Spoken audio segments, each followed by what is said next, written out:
कि विकास होगा तभी देश चलेगा। भी सरकार आवे, युवा पर ध्यान नहीं दे, जो हम लोग कहते हैं कि शिक्षा नीति को न बदल के उस शिक्षक नीति को बदले। तो जाति पाति से देश नहीं चलता है। 3 सांसद हैं हमारे यहाँ जो पग नहीं रखे अपना। खाली इलेक्शन के समय में गहमा गहमी लोकेगा, ओकर बाद कोई आता नहीं है। केंद्र सरकार का लाभ कुछ लोगों को मिल रहा है, राज्य सरकार का किसी तरह का कोई लाभ नहीं मिल रहा है। जाएंगे हमने पटना दरखास्त लेके, मिलबे नहीं करेंगे, फोन नंबर उठेबे नहीं करेगा। CO PO 100। दोस्तों नमस्कार, बहुत स्वागत है आपका चौकस भारत में। मैं आपका दोस्त ब्रजेंद्र। जिस तरह से जैसे जैसे जो है 2024 आने में जिस तरह से अवधि जो है कमते जा रही है, महीनों में कमी आ रही है, वैसे वैसे राजनीतिक महकमा जो है धीरे धीरे गरमाते जा रहा है।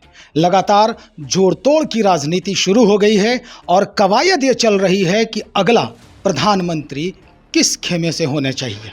लेकिन इस जोड़ तोड़ की राजनीति और समीकरणों के बावजूद एक अहम मुद्दा ये बनता है कि हम जनता के हित की बात कब करेंगे। दरअसल जनता को ही जानने का प्रयास है कि 2024 में किस तरह से कैसी सरकार चाहती है हमारी जनता, हमारे देश की जनता, हमारे राज्य की जनता। और इसी संदर्भ में एक यात्रा हमारी शुरू हो चुकी है, ये जानने की हर गांव में, हर पंचायत में कि वाकई में इस बार जनता चाहती क्या है। तो हम बात कर रहे हैं जन के मन की बात। मन की बात हमेशा सुना होगा आपने, लेकिन अब जन की बात हम ये जानने आए हैं कि जन आखिर में चाहती क्या है। हमारे साथ कई लोग यहाँ बैठे हुए हैं। हम चाहेंगे एक बार दिखाएं किस तरह से हम एकत्र करके सारे लोगों को यहाँ बातचीत करने के लिए बैठाए हैं और इन्हीं से हम जानने का प्रयास करेंगे कि क्या वाकई में आप इस बार कैसी सरकार देखना पसंद करते हैं। सबसे पहले हम इनसे बात करते हैं। क्या नाम है आपका चाचा जी? रामप्रवेश सिंह। किस तरह की सरकार आप चाहते हैं 2024 के लोकसभा चुनाव में? चूँकि सरकार तो है ही, प्रधानमंत्री भी हैं, हमारे देश में चल रही है सरकार, लोकसभा आने वाला है। कैसी सरकार चाहिए अब आपको? सरकार तो खैर वो सब कांग्रेस से सरकार से तो ये ठीक है सरकार है जी, लेकिन घुसखोरी बहुत काफी है। कोई कार्य सही ढंग से हो नहीं पाता है। पैसा का निकासी होता है लेकिन कार्य नहीं, खाली लिपा पोती होता है जी। इस सरकार के अंदर। इस सरकार के अंदर जो काम हो वो चुस्त दुरुस्त हो, दुरुस्त होना चाहिए। अच्छा, मुद्दे क्या क्या हैं? कौन कौन से मुद्दे हैं जिस पर आप चाहते हैं कि सरकार जो है अपना ध्यान आकर्षित करे? दरअसल कई मुद्दे हैं, किसानों के अलग मुद्दे हैं, युवाओं के अलग मुद्दे हैं। खैर किसान को तो कोई देखता नहीं है, वो वादा करते कि इतना नौकरी देंगे, इतना नौकरी देंगे, अब एक भी नौकरी नहीं दे पाते हैं। ये बेरोजगारों की स्थिति है। स्थिति है। हाँ, और किसान क्या चाहता है? किसान भी चाहता है कि हमारा सामान जो भी है चीप रेट में मिले और महंगे रेट में बिके, तब न बाल बच्चा उनका पालन पोषण होगा। इसलिए रोपनी होता है तो खाद नहीं मिलता है, वो सब लूटपाट लेता है लोग। अच्छा, तो ये हालत है किसानों का। यानी अगर हम बात करें विधायिका की तो हमारे क्षेत्र में विधायक हैं, सांसद महोदय हैं। क्या इस मुद्दे पर कभी सांसद महोदय या विधायक जी ने कभी संज्ञान लिया? खैर संसद महोदय तो कभी सोचते ही नहीं है जी कि हम अब जीत गए, तो कभी आए भी नहीं और कभी देखे भी न देखेंगे भी नहीं। अच्छा, विधायक तो है कभी कभी घूम फिर के बाद फिर आज भी जाते हैं। हाँ, लेकिन सांसद महोदय नहीं? कभी नहीं संसद महोदय। चुनाव के टाइम आए थे ना? वो तो वोट के पहले आए थे, 2019 में वोट के पहले आए थे जी। जब उनका वोट हो गया, वो जीत गए, तो कभी झांकी भी मारने नहीं आए इस क्षेत्र में। अच्छा, इसलिए ऐसा उम्मीदवार होना चाहिए कि जनता का दुख सुख अपना सुने, जनता के बीच में आते रहे, मिलते रहे और अपना दुख सुख सुने जनता के, तब न सुनाएगा उनको। सही तो हम लोग प्रधानमंत्री से भेंट नहीं कर सकते हैं, बिल्कुल, इसलिए उनको आना चाहिए। यानी जनता की बात संसद में रख सके इतना सुनेंगे तब न रखेंगे। बिल्कुल। चलिए, यहाँ और भी लोग हैं, इनसे भी हम बात करने का प्रयास करते हैं। बहुत सारे मुद्दे हैं, मुद्दे किसानों की हैं, देश की भी है, और अगर हम बात करें तो राम मंदिर की भी है, अगर हम बात करें तो रोजगार की भी है, नौकरी की भी है। कौन सा मुद्दा जो है इस बार का पहला मुद्दा बनेगा प्रधानमंत्री बनाने के लिए? बेरोजगारों की मुद्दा, किसानों को मुद्दा।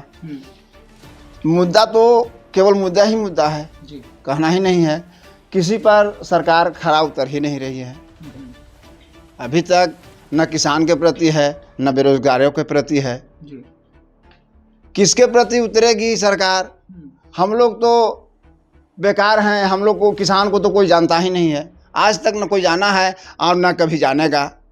जब भी हमारे यहाँ एमपी बने, कुछ एमपी जैसे अरुण बाबू हुए, जगदीश बाबू हुए, इसके अलावे जो भी सांसद गणेश बाबू हुए, रामश्री बाबू हुए, अभी चंद्रवंशी जी हैं, तो यहाँ पग तक के नहीं दिए। 3 सांसद हैं हमारे यहाँ जो पग नहीं रखे अपना। अच्छा। तो हमारे यहाँ विकास क्या होगा? हमारे यहाँ क्या विकास होगा? तो आप उनको वोट किस मुद्दे को लेकर दिए? किस मुद्दा तो जब हम अभी अब हमारे यहाँ ईवीएम में नोटा बटन आ गया है, तो कुछ लोग हम लोग नोटा बटन भी दबाते हैं, लेकिन रिजल्ट तो होता ही है। ऐसा कहाँ है कि रिजल्ट नहीं होगा? नोटा बटन सरकार लगाई ना, तो क्या हम वोट नहीं देंगे तो रिजल्ट नहीं होगा? कुछ लोग तो देंगे ही।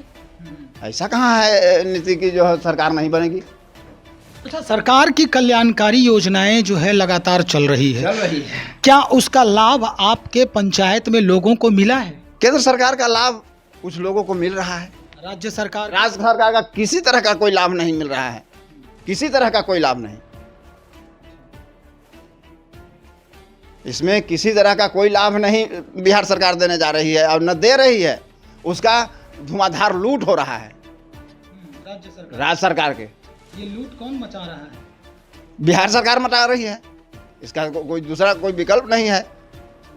शासन प्रशासन एक ही थोड़े है, कड़ी जुड़ा हुआ है, नीचे से ऊपर तक लूट रहा है। हम लोग को कहाँ मिल रहा है? केंद्र सरकार जो रास्ता बनाया है जी, वो रास्ता सही है, तब तो हम लोग के पास पहुंच ही नहीं रहा है। मतलब केंद्र सरकार की कल्याणकारी योजनाएं जो है पहुंचती है अपने राज्य में, लेकिन आप तक नहीं पहुंच रहा है। यही सत्ता है। महिलाओं के लिए जो योजनाएं हैं उसका लाभ मिला आपको? महिलाओं का लाभ चल रहा है।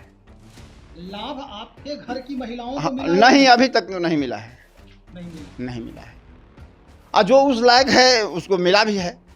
ऐसा बात नहीं है। केंद्र सरकार के योजना जो है वो महिलाओं तक पहुंचा है। अब किसी को जो मिलने लायक है वो मिलता है। इन सारे मुद्दों को लेकर आप सांसद महोदय के पास कभी अर्जी दिए या उनको फोन किया गया? यहाँ हम लोग किसान को सर मौका कहाँ है? घर से बाहर जाते हैं खाद के लिए, बाजार में तो हगामा 7 दिन 8 दिन तो लाइन लगाते हैं तो 1 बोरा खाद मिलता है। कैसे हम जिएंगे कि जो जाएं पटना और दिल्ली? संभव नहीं है हमारे पास। सरकार कहती है कि हम जा रहे हैं पंचायत गांव की ओर, और सरकार ऊपर से ऊपर एसी से सारा नियम कानून बना लेती है। हम देहात में सरकार किसको देखती है? कौन गरीब को देखने वाला है? कैसी सरकार चाहिए आपको 2024 में? 2024 में हम लोग सरकार अच्छी चाहिए जो हम लोग का काम करते रहे। आप लोगों का काम तो इस सरकार में भी हो रहा है, लेकिन आप तक क्यों नहीं पहुंच रहा? नहीं पहुंच रहा है तो पहुंचाने का काम सरकार करेगी। जनता उसको देखेगी, परखेगी, परख करके ही वोट को देती है। ऐसी बात नहीं है। लेकिन अब तो काम ही में नहीं आता है तो क्या करती है सरकार? ऐसी बात नहीं है। सरकार जो कह रही है वो खड़ा उतर नहीं पा रही है, क्योंकि हम गलत हैं। हम अपने आप को भी मानते हैं। ऐसी बात नहीं है। हम अपने आप को भी कोसते हैं। अच्छा, आपसे हम एक सवाल करेंगे कि इस बार की जो सरकार है वो स्थिर सरकार आप चाहेंगे या गठबंधन वाली सरकार चाहेंगे? अरे अभी तो सरकार केंद्र में चल रहा है तो चल ही रहा है, लेकिन बिहार सरकार की भी बात विकास के कर रहे हैं। तो 7 निश्चय योजना है, एक भी काम सफल न है। नल जल तो चल, नल जल भी नहीं चल रहा है। मेरा 5 बार दरखास्त दिए, 5 बार दरखास्त, पानी गड़ा हुआ है, पानी नहीं आता है। यहाँ से 1.5 किलोमीटर दूर पर टंकी है। और पहले तो पंचायत में लोग, कुछ लोग गांव का भी होते हैं, वो बर्बाद कर देते हैं। 4 गो राजनीतिक दल हमारा पंचायत गांव में होता है तो वार्ड ही है 1.5 किलोमीटर में बांटा हुआ। एक वार्ड में जो जनता 500 है उसका स्थान 1.5 किलोमीटर से 2 किलोमीटर में तक है, बीच में 8 घुसौले है तो कब 9 घुसौले है, कहाँ से होगा। अभी किसान के कह रहे विकास के आता है तो खाद देखा जाए जांच करके कि खाद उठाता है सो खेती करता है कि नहीं। अभी दाना उठाता है। कुछ लोग इस तरह के हैं व्यापारियों अपने में लुका छिपी कि गरीब गुरबा के एको बोरा खाद न चाहिए, वो करम उठा लगा खाद पर कि दे दो 10 रुपये बोरा पर, और बिल के 350 रुपये देते हैं। रात के 400 रुपये पैसा देंगे तो रात के घरे खाद गिर जाती है। खाद डीलर रात के घरे गिरा देते हैं कि 400 के जमा कर दे, रात के गिरा दो। कोई ठेपा ठोपी की जरूरत ना है। ठेपा तो मरित है। 270 खाद 350 से कम के किसी किसान को खाद मिलता है। मैं पंप सेट के लिए अनुदान किया, पंप के लिए कि आपको मिलेगा अनुदान, सब कागज है। कागज बनाने में हमको 200 रुपया 500 रुपया लग गया और नहीं मिला उसको। क्या कमी था, मेरा पास बोरिंग है, अपना मोटर लिए, मोटर के बिल दे रहे हैं, लेकिन मोटर का अनुदान नहीं मिला। 1 साल हो गया, मेरे पास पेपर भी है। क्या मिलता है? क्या विधायक जी से बात कर, विधायक जी कहते हैं कि देखते हैं, काम करते हैं, कोई सुनता नहीं है। सांसद के पास नहीं गए, क्या जाने। अनुदान आती है, सब चीज अनुदान आती है, लेकिन जमीन पर कमीशन खा के मिलती है। अच्छा, इस तरह के राजनीति में बांटा हुआ है। किसी पर विरोध कीजिएगा तो समर्थन लोग को उल्टा खोजता है। इलेक्शन में तो किसी को वोट देना है तो हम लोग देते हैं, विचार बदल जाते हैं, देते हैं। ये वोट जो इलेक्शन में आप लोग डालते हैं तो क्या फिर लास्ट में अंतिम क्षण में वो जाति वाला समीकरण हावी हो जाता है, इस वजह से आप लोग फंस जाते हैं? जी ना, ऐसा सब जगह जाति वाला ना है। जाति सूचक तो भी है, बिहार में जाति सूचक भरा हुआ है। करीब 60% लोग जातीय से वोट देते हैं और 40% लोग जाति से ऊपर होकर वोट। ये मेरा मानना है। हम लोग जाति आधार से वोट नहीं दिए हैं, इसका प्रमाण है। लेकिन इसके बावजूद भी कह रहे हैं आप कि हमारे सांसद महोदय आज 5 साल होने जा रहा है, अभी तक चुनाव के पहले जो आए थे उसके बाद दर्शन नहीं दिए ना। कुछ ना, कुछ दरखास्त से कोई चीज से फर्क न पड़ गया। अब तो ब्लॉक हो या जिला हो, दरखास्त देने वाला ही न रह गया। कहे का उसका दरखास्त का सुनवाई नहीं होता है। हाँ, कोई पदाधिकारी सुनता नहीं है। जाइए किसान अपना जाइए दखल खारिज, अभी चरा सर्वे का काम लूट होल है, सर्वे में लूट। मेरा ये धरती है बापे दादा से, बाप दादा पढ़न अनपढ़ से कागज खोज रहा है। क्या कागज दे? 20-50 हजार रुपया दे तो 5 कट्ठा के मोटेशन होता है, किलो होगा। इस तरह की धांधली है। क्या इस सर्वे नहीं हो रहा है? इस जनता को खोखला किया जा रहा है। तो एक बात जो है स्पष्ट है और समझने की भी जरूरत है सरकार को, जो वर्तमान मुखिया है हमारे राज्य के नीतीश कुमार जी, सुन लीजिए, ये जनता की आवाज है। क्या कह रही है जनता? स्पष्ट है, कहीं ना कहीं चल रहा है, कारनामे हो रहे हैं, लूट मची हुई है। चलिए, और भी लोग हैं यहाँ पर, उनसे भी हम बात करने का प्रयास करते हैं। हम चाहेंगे कि थोड़ा सा हमारे जो कैमरा के साथी हैं इधर घूम जाएं। और जिस तरह का माहौल बन गया है, कुछ लोग कह रहे हैं कि यहाँ पर सांसद महोदय आते नहीं हैं, कुछ लोग विधायक महोदय से भी खफा हैं। लोग जो है अपना काम निकालते हैं, वोट लेते हैं, उसके बाद निकल जाते हैं और हम परेशानी से 5 साल तक जूझते रहते हैं। और फिर जैसे ही चुनाव आता है हम मजबूरी में वोट भी करते हैं। क्या है इसके पीछे कारण, क्या है, क्यों वोट करते हैं हम ऐसे लोगों को? वोट तो देना जरूरी पड़ ही जाता है। केंद्र के लिए तो खैर मोदी जी ठीक ठाक हैं, और नीतीश कुमार का तो यहाँ चल रहा है ढंग, कोई काम में नहीं चल रहा है ढंग के। विधायक तो ठीक है यहाँ के करीब करीब, लेकिन सांसद महोदय के तो हम लोग देखबो न करेंगे। अच्छा, देखबो न करेंगे। 4 साल तो बीत ही गया है, अब तो देखना मुश्किल है क्या उनके पास क्या दरखास्त हम लोग देंगे। नहीं तो 2024 में तो फिर आएंगे आएंगे, लेकिन केंद्र के लिए तो हम लोग तो भाजपा के ही वोट देंगे, दूसरे पार्टी को तो देंगे नहीं। मतलब कुल मिला के आप कहना जो चाह रहे हैं कि आप भारतीय जनता पार्टी को वोट देंगे, और बाकी जो पार्टी में लोग हैं उनके यहाँ भी तो अच्छे लोग हैं, उनको क्यों नहीं? ना, हम लोग तो उनका देख रहे हैं, अच्छा नरेंद्र मोदी जी का अच्छी सरकार चल रहा है। नरेंद्र मोदी के कारण आप भाजपा हाँ, को वोट देंगे? भाजपा के देंगे।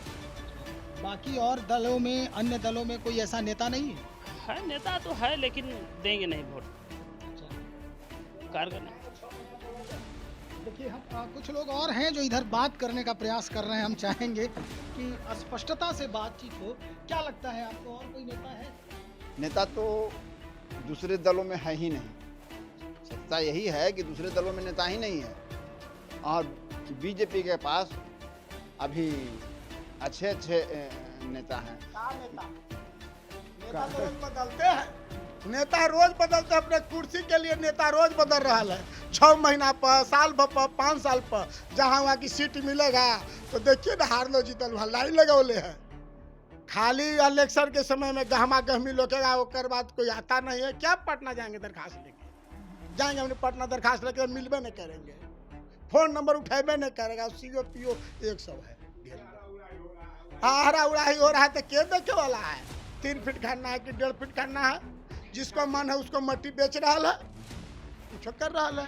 क्या कहो कोई काम है तो कोई देख लो। एक सवाल और कि कोई नेता है या कोई नेता नहीं है, लेकिन नरेंद्र मोदी के बारे में जैसा कि आपके जो यहाँ साथी हैं, सहयोगी बैठे हैं यहाँ पर, ये कह रहे हैं कि नरेंद्र मोदी एक नेता है और हम इन्हीं के चेहरे को देखकर, इनके काम को देखकर इस बार फिर से वोट करेंगे। लेकिन एक सवाल और है यहाँ पर, नीतीश कुमार जी लगातार अन्य राज्यों के जो बड़े बड़े नेता हैं, या यूं कहें कि मुख्यमंत्री लोग हैं, या अन्य दलों के जो वरीय नेता हैं, उनसे मुलाकात कर रहे हैं। नीतीश कुमार जी के कारण ये कहा जा रहा है कि अब भारतीय जनता पार्टी को सत्ता से बाहर करने की ज़रूरत आ गई है। क्या लग रहा है, नीतीश कुमार जी इसमें सफलता हासिल कर रहे हैं? ऐसा तो है नहीं। पूरा विपक्ष को एक किया जा रहा है, नीतीश जी का या राहुल जी का। तो केंद्र में भी मुहिम चल रहा है, बिहार में भी मुहिम चल रहा है, लेकिन ये संभव नहीं है। संभव नहीं संभव। नीतीश जी अच्छे नेता में है। आपके यहाँ जब से आया है सुशासन की सरकार, सुशासन बाबू के नाम नहीं, सही बात कह रहे हैं। सुशासन की सरकार थी जब नीतीश बाबू हमारे साथ बीजेपी के साथ चली थी, तो सुशासन चला था, रोड पर दौड़ी थी गाड़ी और रोड से नीचे फिसल गई गाड़ी। इसलिए सरकार कहाँ आने की बात है। सरकार तो रोज दल बदलू है, रोज बदलती रहती है और कहती है कि हम शराब खत्म कर दिए। होम डिलीवरी घरे पहुंचा देती है सरकार। घर घर दुकान खोल करके और दुकान को बंद कर देती है और फिर घर घर पहुंचा देती है। जो 200 रुपया के शराब मिलता था वो 1200 रुपया में हमारा घरे पहुंच रहा है। हम पीने के आदी हैं तो पियेंगे ही, छूटेगा तो नहीं। तो 200 के सरकार होम डिलीवरी दे रहा है तो सरकार दे रही है, दूसरा कोई नहीं दे रहा है, सरकार दे रही है। चलिए अब बात करते हैं युवाओं की, क्योंकि रोजगार एक बड़ी समस्या है और ऐसी परिस्थिति में जो युवा हैं उनसे भी जानना ये जरूरी हो जाता है कि किस तरह से युवा आज भटक रही है या रोजगार की दरकार में परेशान है। एक युवा है यहाँ पर, आप अभी कह रहे थे कि युवाओं को सरकार जो है वो बुजुर्ग बना दे रही है, वो कैसे? देखिए, बुजुर्ग और अपंगी चलते बना दे रही है ना, कि अगर कोई युवा अपने हक की बात करने जाए तो उसको लागू नहीं होगा। हक उसका सुनने वाला कोई नहीं। अगर सुनने वाला है तो उसके लिए आपको बहुत ज़्यादा संघर्ष करना है, आपको 1-2 महीने तक धरना प्रदर्शन करना है, उसके लिए लाठी चार्ज फलना, ये सब सारा परिस्थितियाँ युवक के साथ झेलना पड़ता है। और एक कोई योजना सरकार अगर लाती है तो उस पर तुरंत अमल नहीं रहती है, तुरंत सिस्टम बाय सिस्टम चेंज करती है। ये बड़ा समस्या है। ये समस्या है। रोजगार के बनिस्पत अगर हम बात करें तो क्या लगता है इस बार लोकसभा के चुनाव में ये मुद्दा हो सकता है क्या? देखिए, रोजगार कोई मुद्दा नहीं है और लोकसभा का चुनाव रोजगार के, किसान के मुद्दा से लेकर नहीं जीता जाए। लोकसभा का चुनाव तो हमेशा जो 2-3 टर्म से है, ये तो सिंपल है कि पाकिस्तान और भारत मुद्दा से ही जीतल जाता है। यही मेन मुद्दा है लोकसभा का चुनाव जीतने के लिए। तो कितनों युवा बेरोजगार हो जाए या कितनों किसान हो जाए, ये लोकसभा का चुनाव नहीं आ सकता है। पिछला चुनाव 14 का था, भारत पाकिस्तान मुद्दा था। फिर जो नेक्स्ट चुनाव हुआ वो पुलवामा हमला मुद्दा बना। यही मुद्दा बन के चुनाव बनेगा। हम सरकार ये नहीं है कि हम इस सरकार का समर्थन है चाहे इसका विरोधी है। कोई भी सरकार आवे, युवा पर ध्यान नहीं दे। जो हम लोग कहते हैं कि शिक्षा नीति, शिक्षा नीति को न बदल के उस शिक्षक नीति को बदले, इतने में सबसे सब युवा सुधर जाएगा, देश बन जाएगा। ये बहुत बड़ी बात है। हम एक बात जो है वो स्पष्टता से यहाँ पर कहना लाजमी होगा कि निश्चित तौर पर जिस तरह से लोगों के जहन में ये बातें चल रही है कि सरकार अगर बनती है तो उसके जो आखिरी मुद्दे होते हैं वो क्या कुछ होते हैं, और स्थिति यही बनती है। एक बुजुर्ग हमारे साथ अभी आए हैं, इनसे भी हम बात करने का प्रयास कर लें, क्योंकि हम जन की बात कर रहे हैं, मन की बात नहीं कर रहे हैं, और जन की बात जानने का सबको अधिकार है। इस बार का जो लोकसभा चुनाव होने वाला है 2024 में, उसमें जनता के तरफ से मुख्य जो मुद्दा है वो क्या होगा? सबसे पहला हमको कहना है जी कि अगर जो चुनाव होगा 2024 का, जी तो 2024 का सबसे पहले तो बिहार में जी जाति पाति में लोग बटे हुए हैं, और जाति पाति विकास कोई नहीं देखता है। कौन विकास कर रहा है कौन नहीं कर रहा है कोई नहीं देखता है, जाति पाति मेन चीज है। तो जाति पाति से देश नहीं चलता है। जी सबसे पहला बात है कि विकास होगा तभी देश चलेगा। ठीक है। आज 1947 में भारत आजाद हुआ, 1947 के बाद बहुत से प्रधानमंत्री देश के हुए, लेकिन आज तक देश को बर्बाद करके ही छोड़ दिए। मात्र इस देश को 4-5 ही प्रधानमंत्री हुए जी जो देश को आगे बढ़ाए। बिल्कुल। सबसे पहला नेहरू तो पूरे खानदान चौपट करके रख दिया इस देश को। दूसरा लाल बहादुर शास्त्री, जिनका नारा था जय जवान जय किसान, हरित क्रांति लाने वाले हमारे लाल बहादुर शास्त्री ही थे। जी जी उसके बाद बने मुरारजी देसाई। मुरारजी देसाई के तो ज़्यादा दिन कार्यकाल नहीं रहा, कारण कि उस समय भी इतना क्रश जनता हो रही थी। जो इमरजेंसी आपको याद होगा 1974 जी जी इमरजेंसी में जनता एकदम पीस चुका था, और उसके बाद जो चुनाव हुआ सो कांग्रेस विरोधी हुआ। उसके बाद कुछ दिन के लिए फिर पुनः कांग्रेसी सरकार आई। कांग्रेसी सरकार ज़्यादा दिन चल नहीं सका। उसके बाद हुआ आपके अटल बिहारी वाजपेयी, जो देश के महानगर से महानगर को जोड़ना, रोड से रोड को जोड़ना, नदी से नदी को जोड़ना, ये दिन था किसका? अटल बिहारी वाजपेयी के। और उन्हीं के पैटर्न पर आज पूरे देश चल रहा है। लेकिन अभी तक उनकी सरकार अब आया है फिर चल रहा है। आज क्या कारण है?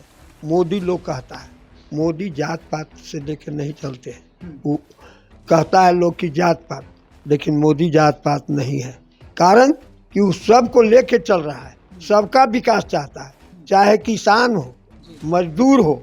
आज के समय में किसान या मजदूर कोई भी हो, गरीब से गरीब हर परिवार में 5,000, 200, 400 हर किसान हर मजदूर के घर में पैसा जा रहा है। कब से? जब ये आए मोदी तब से, समझे ना। चाहे वृद्धा पेंशन हो, किसान सम्मान योजना। वृद्धा पेंशन तो मोदी जी के पहले से भी लागू है। हाँ, लेकिन कहने का मतलब हम 20 साल इस पंचायत के मुखिया रहे हैं। उस समय मात्र 80 रुपया मिलता था। वो खास समझे ना, खास आदमी को मिलता था, सभी को नहीं। जैसे सवर्ण को नहीं मिलता था, सवर्ण नहीं मिलता था। उसके बाद फिर लागू हुआ तो यहाँ 400 प्रति माह मिलता है, समझे ना, बढ़ते गया। आज देखिए मेन चीज है यहाँ जाति पाति है, लेकिन ये नहीं देखता है हम सवर्ण हैं तो गरीब में भी सवर्ण में है, अति पिछड़ा में भी सवर्ण अति गरीब है, हर जात में गरीब है। लेकिन अमीर है वही आगे बढ़ता है, गरीब नहीं बढ़ रहा है। आज बच्चा जो कह रहा है सही कह रहा है, बेरोजगार। अब का देखिए आधे न्यूज़ दे रहा था, मोदी जी कहे हैं कि 2024 तक 10 लाख माने रोजगार देंगे, जिसमें आज 74,000 अथी बांटे। और सब सरकारी रोजगार ही नहीं कि मैंने ये कंपनी वो कंपनी, रेलवे फलना।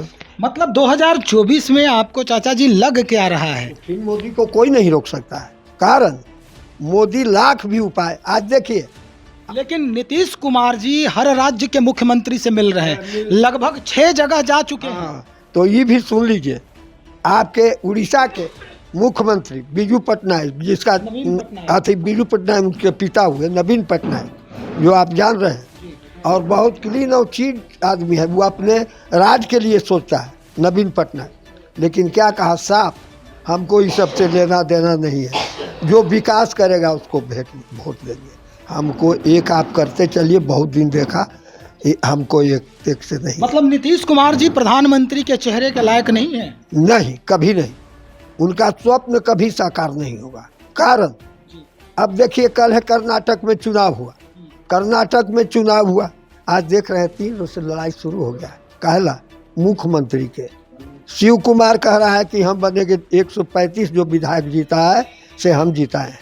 ओने वो कौची नाम है, जे कृष्णैया या कौची नाम है, वो कह रहा है कि हम बनेंगे। लेकिन यहाँ कहने से यहाँ डिक्टेटर चलता है, और उसी का परिणाम आज जो कांग्रेस देख रहे हैं इतना पिछड़ा है। आज भी जो हम कहेंगे ये नहीं कि यदि बड़े बड़े उसमें एक से एक दिग्गज लोग थे, लेकिन आज बर्बाद कांग्रेस क्या कारण से हो गया। जो हम कहेंगे सही होगा, दूसरा कोई नहीं। और आज जो देश हमारा आज देख रहे हैं, 5वां पायदान पर अर्थव्यवस्था में भारत पहुंच गया, जो कि भारत को कोई आज रोज चीन दबाता था हमको। 1962 का युद्ध आपको याद होगा या जन्म होगा आपका, हम लोग तो आज एकासी हम लोग तो देखे थे। सोना घरे घरे कि सोना दीजिए, इतने दीजिए देश के लिए, और 4000 किलोमीटर वर्ग किलोमीटर हमारा देश का, माने भारतवर्ष का अति कब्जा कर लिया था। तो नेहरू क्या बोले थे, अरे ये तो बंजर भूमि है, इसको अति। आज देखिए वही 4000 में मात्र अभी तो पर भी 2000 वर्ग मीटर अभी जमीन हमारा कब्जा किए हुए है, और धीरे धीरे उसका मतलब आपके अनुसार, आपके इतने वर्षों के अनुभव के अनुसार, मोदी ही फिर से प्रधानमंत्री बने, तभी देश का विकास होगा, दूसरे विकास नहीं। चलिए, तो जिस पंचायत में आज पहुँचे हैं हम अपनी यात्रा के दौरान बात जानने, यानी जन की बात समझने, जन की बात सुनने, वो दरअसल ये क्याल पंचायत है, अरवल ज़िला है, जहानाबाद लोकसभा जो है वो क्षेत्र है। और इसी क्षेत्र के क्याल पंचायत में आज हमारी बातचीत हुई जनता से, और इसी पंचायत के मुखिया भी आज हमारे बीच मौजूद हैं। इनसे कुछ बात करेंगे हम लोग। मुखिया जी, जिस तरह से ये कहा जा रहा है कि पंचायती जो व्यवस्था है, पंचायती राज व्यवस्था है, उसमें कुछ जो है वो लाभ योजनाओं के मिलते हैं और कुछ योजनाओं के लाभ से वंचित रह जाती है आपकी जनता, कारण क्या है? सरकार लाभ देती है, ठीक ना, मगर यहाँ धरातल पर पहुँच नहीं पाता है। अच्छा, इसका दोषी कौन है? इसका दोषी कौन है? इसका दोषी है ऊपर ही से चलता है, चलते चलते यहाँ पहुँच नहीं पाता है गरीब के पास। मुखिया आप हैं, जनप्रतिनिधि इनके आप हैं, तो ये आपकी रिस्पॉन्सिबिलिटी बनती है कि हम अपने जनता को कैसे उसका लाभ दिलवाएं। यहाँ तक पहुँचाने वाले आप होते हैं, बीडीओ साहब नहीं है, लेकिन आप कहाँ चूक करते हैं? तो हम चूक कहाँ करते हैं, हम तो जाते हैं ब्लॉक तो भेटते नहीं है, यहाँ जाओ हुआ जाओ, इसी करते करते समय पार कर जाता है। अच्छा, अब 5 साल फिर ख़त्म, 5 साल ख़त्म हो जाता है, साल भर मुखिया बने, 1.5 साल से अभी तक कोई कार्यकाल नहीं शुरू हुआ, अब जाके कार्यकाल शुरू हुआ है 3 महीना से। तो 3 महीना में तो फिर सारा व्यवस्था जो पुराना है उसको आप करने के चक्कर में लगे होंगे, लेकिन जो मूल चीज़ें हैं, मुखिया जो प्रतिनिधि हैं हमारे पंचायत के, वो जो चीज़ें हैं वो जनता को क्यों नहीं दे रहे, ताकि जनता को संतुष्टि मिले कि हाँ भाई ये मुखिया जी हैं। जो जनता वहाँ से सरकार देती है वो मुखिया के बीच आती है, मुखिया स्वयं जनता के बीच बांट देती है। यही बात हम पूछ रहे थे। मुखिया जी, एक सवाल और हम आपसे करेंगे, हालांकि आप तो जनप्रतिनिधि पहले से हैं, किसी न किसी दल से आप भी सरोकार रखते ही होंगे, किसी भी पार्टी से, चाहे वो भारतीय जनता पार्टी हो, आरजेडी हो, जनता दल यूनाइटेड हो, लोक जनशक्ति पार्टी हो, कई पार्टी हैं, किसी न किसी एक पार्टी से आप भी सरोकार रखते ही होंगे। अब आपसे एक सवाल करने का हम प्रयास कर रहे हैं और हम चाहेंगे कि आप उसका जवाब भी दें। इस बार जो स्थिति है लोकसभा चुनाव की, इस चुनाव में क्या लगता है प्रधानमंत्री के चेहरा के लिए सबसे परफेक्ट व्यक्तित्व किसका है? हमारा समझ से लगता है कि जो कर्म करेगा वो प्रधान बनेगा। अच्छा, जैसा कर्म करेगा उसका मनो फल पिछले 5 वर्षों में किसका कर्म आप देख रहे हैं कि अच्छा कर्म कर रहा है? अच्छा कर्म तो ये कर रहे हैं, क्या बोलते हैं, नीतीश बाबू ना, यहाँ नरेंद्र मोदी जी। नरेंद्र मोदी जी, हाँ, वो कौन है आपके देश के? प्रधानमंत्री यानी प्रधानमंत्री जी अच्छा काम कर रहे अच्छा हैं। काम कर रहे हैं। मतलब आप नरेंद्र मोदी के नाम पर बीजेपी को वोट करेंगे या फिर उनके काम के नाम पर? नरेंद्र मोदी के नाम पर, काम पर, दोनों पर करेंगे। दोनों पर करेंगे। हाँ, चलिए, बहुत शुक्रिया जानकारी देने के लिए। तो ये जनप्रतिनिधि एक पंचायत की, और जिस तरह से यहाँ पर बातचीत हो रही है और योजनाओं के बारे में बातचीत हो रही है, लाभ लेने के बारे में बातचीत हो रही है, दरअसल यही मेरा मकसद था। मकसद ये था कि हम जन के मन की बात को जानें, और यही बात सबसे लाजमी भी होती है कि जनता आखिर 2024 के लोकसभा चुनाव में किसको पसंद करती है। हम और भी पंचायत में निकल रहे हैं और वहाँ जाकर भी हम जन के मन की बात को जानेंगे, हम आपको बताने का प्रयास करेंगे, और आपसे गुजारिश भी करेंगे कि इस समाचार के बाद, इसे देखने के बाद आप हमारे बॉक्स में कमेंट ज़रूर करेंगे कि जनता और क्या चाहती है हमारे जनप्रतिनिधियों से। चूँकि हमने सुना कि यहाँ के जो सांसद हैं 2019 में वोट मांगने आए, उसके बाद अभी तक उनके पांव इस पंचायत में नहीं पड़े हैं। तो निश्चित तौर पे ऐसे जनप्रतिनिधियों से हमें बचने की आवश्यकता है। खैर, आगे क्या कुछ होता है हम आपको ज़रूर बताएंगे। आप बने रहें हमारे साथ। बहुत शुक्रिया आपका।